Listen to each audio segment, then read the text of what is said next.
Megastar Chiranjeevi నటించిన super hit చిత్రం gang leader. ఈ సినిమా తొలుత నాగబాబుకు అందిందని, చిరంజీవి చేసి అనూహ్య విజయం సాధించాడని తెలుస్తోంది.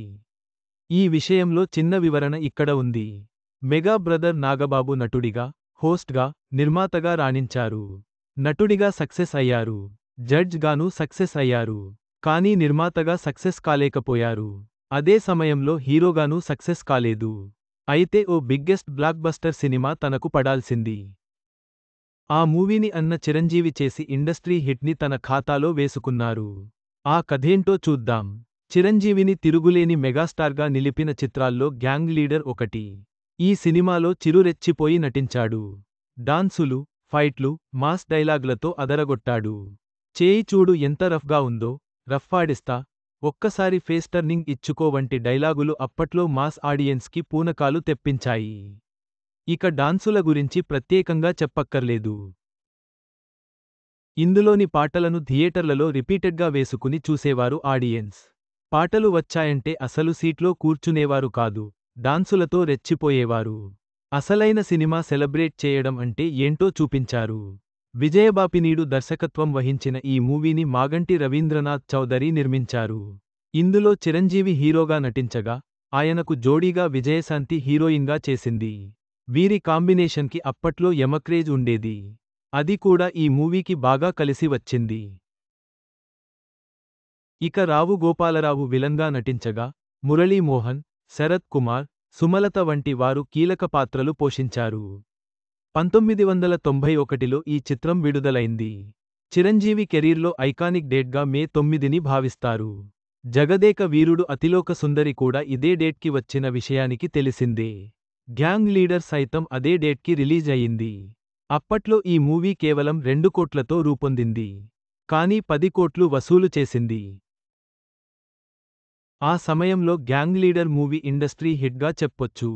బయ్యర్లకి, నిర్మాతలకు కాసుల వర్షం కురిపించింది.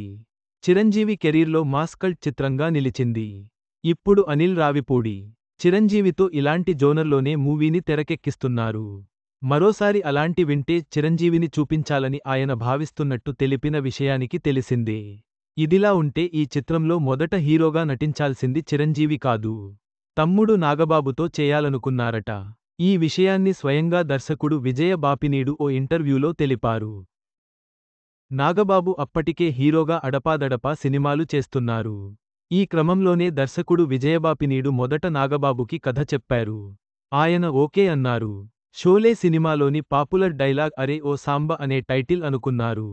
అయితే అనంతరం ఈ కథని నాగబాబు, విజయబాపినీడు కలిసి చిరంజీవికి వినిపించారు. దీంతో మెగాస్టార్కి ఇది బాగా నచ్చింది. తాను చేస్తానని ముందుకు వచ్చాడట. దీంతో నాగబాబు బ్యాక్ కావాల్సి వచ్చింది. చిరంజీవి ఎంట్రీతో కథలో మార్పులు చేశారు. మాస్ డైలాగ్లు, మాస్ ఎలిమెంట్లు జోడించారు.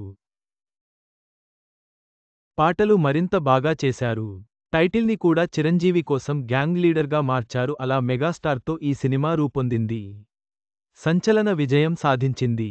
దీన్ని హిందీలో ఆగ్కా గుండా రాజ్ పేరుతో డబ్ చేసి రిలీజ్ చేయగా, అక్కడ కూడా విశేష ఆదరణ పొందింది. అప్పట్లో మెగా అభిమానులను ఓ ఊపు ఊపేసింది ఈ మూవీ. అలా నాగబాబుకి పడాల్సిన ఈ మూవీ చిరంజీవి అకౌంట్లో పడింది. ఆయన తిరుగులేని మెగాస్టార్ అయిపోయారు. స్వయంగా అన్నయ్యనే నాగబాబు హీరో కెరీర్కి పరోక్షంగా పెద్ద దెబ్బ కొట్టాడు. నాగబాబు ఈ మూవీ చేస్తే ఈ స్థాయి హిట్ కాకపోవచ్చు, కానీ ఆయన్ని హీరోగా నిలబెట్టే అవకాశం ఉండేదని చెప్పడంలో అతిశయోక్తి లేదు. చిరంజీవికి గ్యాంగ్ లీడర్ సినిమాతో అనూహ్య విజయం లభించింది. నాగబాబుకు దక్కని ఈ అవకాశం ఆయన కెరీర్పై ఎలాంటి ప్రభావం చూపిందో తెలుసుకోవడం ఆసక్తికరం.